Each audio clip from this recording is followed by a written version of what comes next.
So guys कल last video में JP associate का एक बहुत इंपॉर्टेंट डाटा मैंने आपके साथ डिस्कस किया था। ऑल दो वेबसाइट्स मैंने आपके साथ डिस्कस करी थी जहां पर ये डाटा अवेलेबल था, बट वो वीडियो आपके सामने देने के बाद में मुझे लगा कि यार कहीं ऐसा तो नहीं, क्योंकि मुझे हर साइट पर वो डाटा नहीं मिल रहा था। मतलब कि कुछ कुछ दो साइट जैसे मैंने आपको बताई वहां पर वो डाटा अपडेट हो चुका था, बट बाकी कुछ साइट्स ऐसी थी जहां पर वो डाटा अभी तक अपडेट नहीं हुआ था। जैसे कि मनी कंट्रोल पर अपडेट नहीं हुआ था और भी कुछ साइट्स है वहां पर भी अपडेट नहीं हुआ था।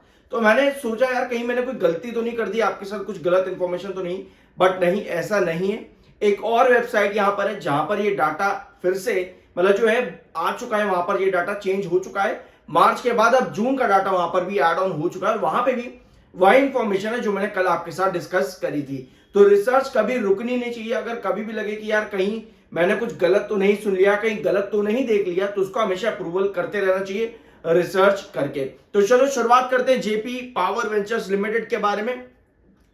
सबसे पहले उस डाटा पर ही आ जाते हैं। तो ये डाटा आपको मिल जाएगा trendline.com पे। कल मैंने आपके साथ दो वेबसाइट और डिस्कस करी थी, ये तीसरी वेबसाइट है जहां पर ये डाटा जो है अपडेट हो चुका है trendline.com पे। मनी कंट्रोल पे अभी नहीं दिखेगा, अभी वहां पर अपडेट नहीं किया गया, पता नहीं क्यों, कितना टाइम लगाएंगे वो लोग, बट जब भी कर देंगे आपको वहां पे अवेलेबल हो जाएगा। तो पहले तक आपके पास मार्च 2025 तक का डाटा था, जून 2025 का डाटा भी अवेलेबल हो चुका है। जैसे मैंने आपको बताया था कल के वीडियो के अंदर की, एक सेकंड यहां देखना है, इधर ये देखो, ये आपका डाटा आया है, ये प्रमोटर है। 24% जून में भी है, मार्च में भी है, और काफी लंबे टाइम से 24% ही प्रमोटर के पास चलता हुआ आया है होल्डिंग।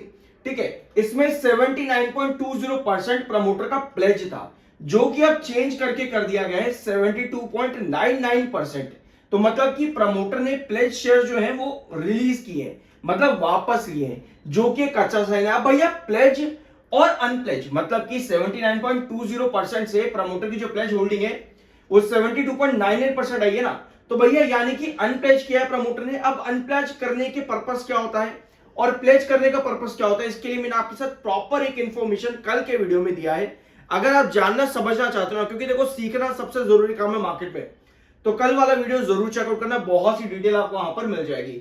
इसके अलावा सितंबर से लेकर के, सॉरी यहां पर देखो आप, दिसंबर 2022 से लेकर के अब जाकर के जून के डाटा में ये डाटा बदला है, जो कि लगातार 79.20 दिख रहा था मार्च 2025 तक भी।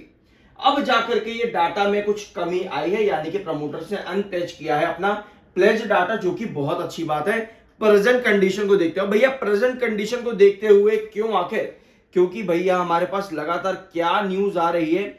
वैसे तो मैंने आपके साथ कई बार ये न्यूज जो है डिस्कस करी है, ये पॉइंट मैंने आपके साथ कई बार डिस्कस किया है कि जेपी एसोसिएट की जो कंडीशन है उनका इनडायरेक्ट इंपैक्ट, यानी कि छोटा सा इनडायरेक्ट इंपैक्ट जेपी पावर पर दिखता है।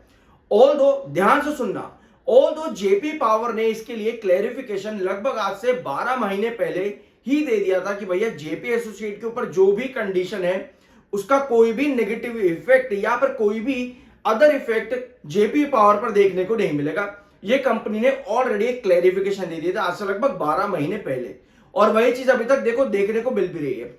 अब जेपी एसोसिएट में आपको एक चीज और अपडेट मालूम होगी कि अडानी ग्रुप ने क्या किया है, competition commission of India that is CCI के पास गया है अप्रूवल मांगने के लिए कि भैया हम एक्वायर कर सकते हैं जेपी एसोसिएट ये लिमिटेड को। ठीक है, on Tuesday sought approval from the CCI to acquire JP associates limited. तो भैया ये अर्जी जो है यहां पर रखी है जेपी एसोसिएट में through CCI by Adani group. ठीक है, अब आपको एक चीज और पता होगी कि JP infrastructure already Mumbai based owner already acquire कर चुका है जेपी इंफ्रास्ट्रक्चर, तो वो भी आपका चला गया था एनसीएलटी के अंदर, जेपी एसोसिएट भी एनसीएलटी में। तो भैया ये चीजें आपको देखने को मिलती रहेंगी। अभी तक अडानी की जो बिड चल रही थी वो अनकंडीशनल थी, तो इसीलिए इन्होंने ये बात भी रखी कि भैया हमारी बिड जो है वो अनकंडीशनल है, इसी वजह से हम यहां पर ये सीसीआई के अंदर अप्रूवल लेकर के जा रहे हैं। तो भैया ये है आपकी पूरी खबर।